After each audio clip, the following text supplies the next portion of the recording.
Hello guys, I'm CFC Alex and welcome back to another transfer special video. And today I'm going to cover two specific topics.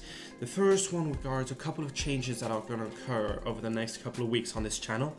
And the second one regards a general transfer overview because there's a lot of things going on. And so I wanted to do a general segment on what's going on with regards to our transfers at Chelsea. Alright, let's get straight into it. Alright, so now onto the first topic of the day, which regards a couple of changes that are going to occur over the next couple of weeks on this channel. And the first one regards the monetization. So a day after my Sunday video was published, which was basically published on the 21st of July. What happened was that I basically received a notification from YouTube stating that my channel will be held under review, so that way after that I will be allowed to be monetized. Now for those who aren't exactly aware, YouTube have made some changes in terms of their regulations such that YouTube channels will have to meet additional requirements to be monetized. And so right now basically there are 5 specific procedures. The first one regards accepting the YouTube program partner terms. The second one regards, of course, requesting a Google AdSense. The third one is setting your own monetization preferences. After that, YouTube requires you to receive 4,000 watch hours in the last 12 months and to get 1,000 subscribers. By that stage, the channel will be reviewed by YouTube to make sure it complies with the YouTube program partner terms and the community guidelines. And if you guys don't know exactly what that is, it will be displayed on the I button right now. So basically what I'm saying is at the moment I'm in step 5 and it could take a month or so before I can get monetized. Hopefully I can get it by mid-August, but the thing is that you can only hope. Now the second thing I wanted to tell you guys is that I basically created my own Patreon page and you can find that by clicking the I button right now. Now the main reason as to why I did this is because I wanted to create a donation page that you guys can contribute to improving the video quality. Like at the moment I'm using my phone on a mini tripod, but I could basically have a new camera with an LCD display and so much more.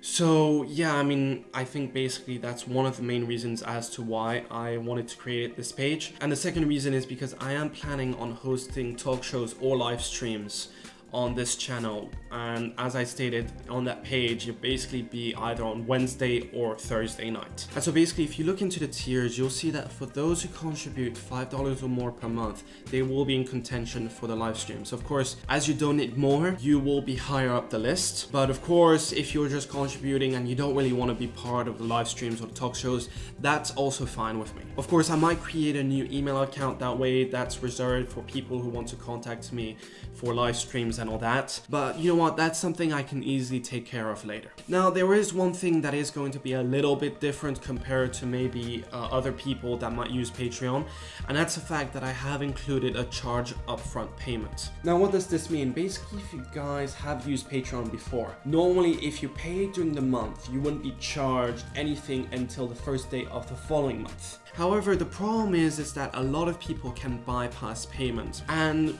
to make sure I don't have to take care of the hassle of, removing those people or anything like that, I decided to make sure that there was a charge upfront payment. So basically that means that if you became a Patreon today on the 27th of July, the upfront payment covers the full month of July, and then on the 1st of August, you will be charged the same amount and won't be charged again until the 1st of September, and so on. Now, of course, if you don't want to be charged up front, what I would recommend is that you guys wait until the first day of the following month. So like the 1st of August or the 1st of September. Alright, so now onto the second and final topic of this video, which regards a general overview of the transfer update. Onto the first subject, which regards Rob Green, who has signed for Chelsea. I think basically he is just a replacement for Eduardo, who left on loan to Vitesse. And then with regards to Rugani, Fali Ramadani and Marina are expected to meet today in Milan to discuss this subject. And the reason why basically Marina is going to play holding talks today and not a couple of days ago is because she was holding talks yesterday with Roman at Nice. Now Chelsea have already presented an offer of 55 million euros for Rugani to Juventus, but they're basically waiting a response for Juventus, who have been focusing a lot of their resources on doing a Bonucci-Caldara swap deal with AC Milan, even though Caldara has stated that he is fine staying at Juventus. Now from what I can report, Rugani does want to leave Juventus, and so once that is official, official, I think, to be honest, it will make it easier in terms of communications between Chelsea and Juventus to get the deal done. In terms of Higuain, both Ramadani and Mourinho will also discuss this subject today. Now, there is a strong interest from AC Milan, but Juventus will only accept a minimal offer of 60 million euros. Of course, Sarri really wants Higuain, so Chelsea will have to act fast in order to get him. Now, the only difference is basically from Elliott Management, the owner of AC Milan, and he has told AC Milan representatives to target a young striker for the future. And I think that explains why there is an interest in Morata. Now, of course, Morata wants to go back to Italy. I mean, you guys know that through his agent, through his friends and all that. And he has agreed to join AC Milan. Now, talks between both clubs have gone underway yesterday, yet Chelsea do want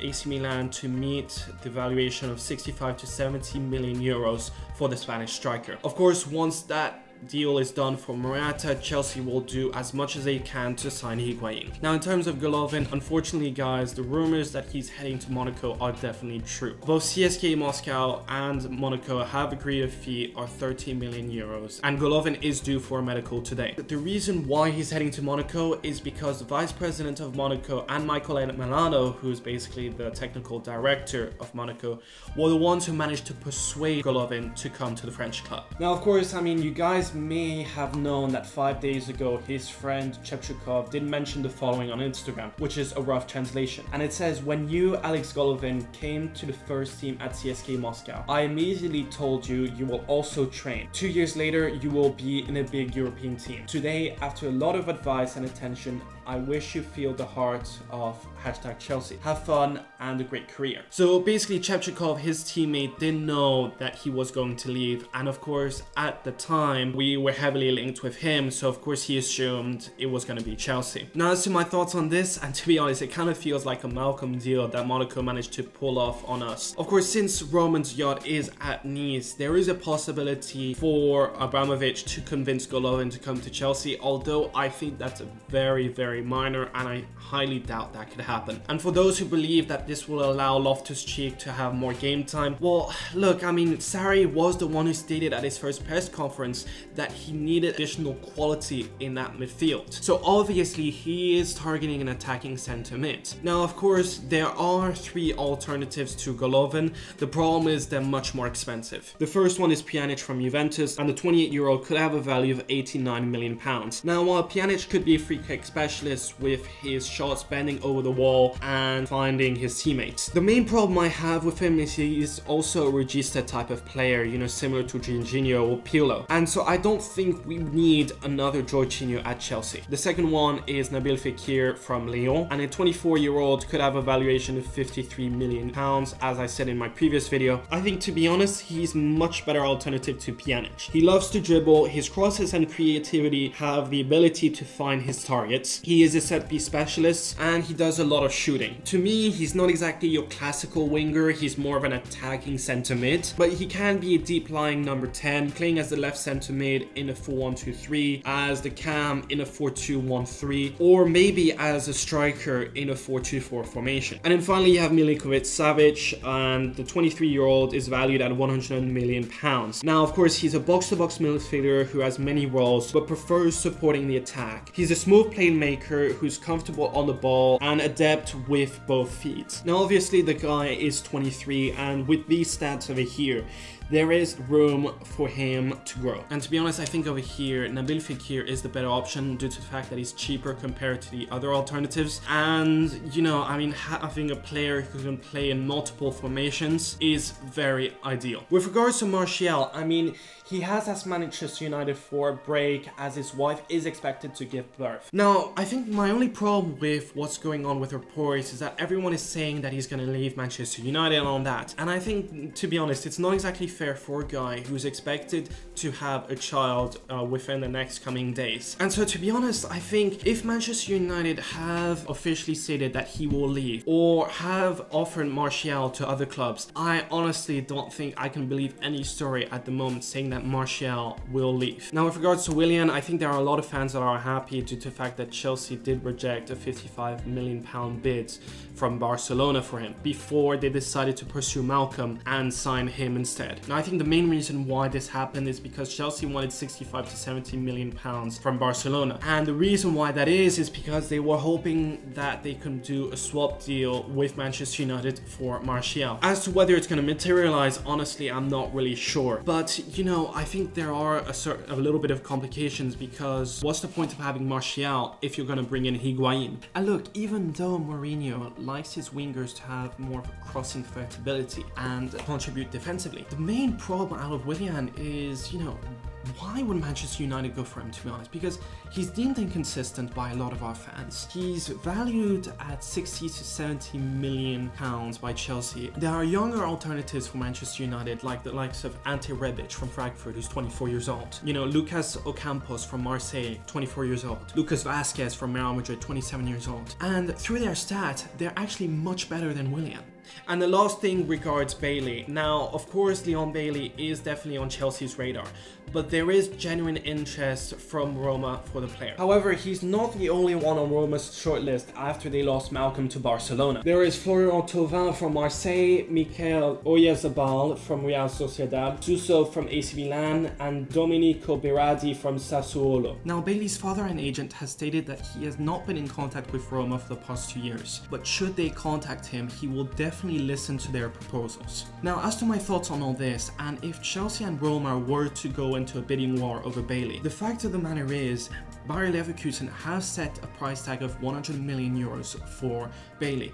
And my only concern is, who will we have to sell in order to invest 100 million euros for Bailey? But yeah, guys, that pretty much wraps it up. Please leave a like on the video if you enjoyed it. Leave your thoughts in the comment section down below. Subscribe to the channel, I would massively appreciate it. And once you've done that, please press the bell notification button. I will catch you guys later.